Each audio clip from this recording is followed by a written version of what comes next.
80% ng naganap na revival, hindi tumuloy. Dinaanan ng Diyos ang North Korea. Revival of repentance. North Korean people are weeping, so hungry for Jesus. Well, sa revival, 1904 to 1906, si Evan Roberts. Diyan mo ba siya mga great men of God? Si Apostle Smith Wigglesworth, yung Jeffrey Brothers, si Stephen, tsaka si George Jeffrey, Scotland, Ireland, and even Evan Roberts drift away from the truth. The church failed to move with God. Hindi lang pala basta revival ang gusto pala ng Lord at binigyan tayong mandato. Dapat apostolic living like Jesus para hindi siya tumigil. At ito pala rin siya kung bakit tayo nabuhay sa kapanahonang ito. Para yung failure noon hindi na maulit.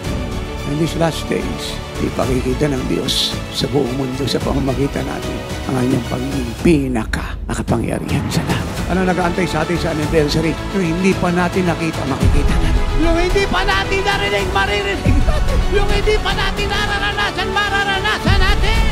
O yung hindi pa natin natatawa.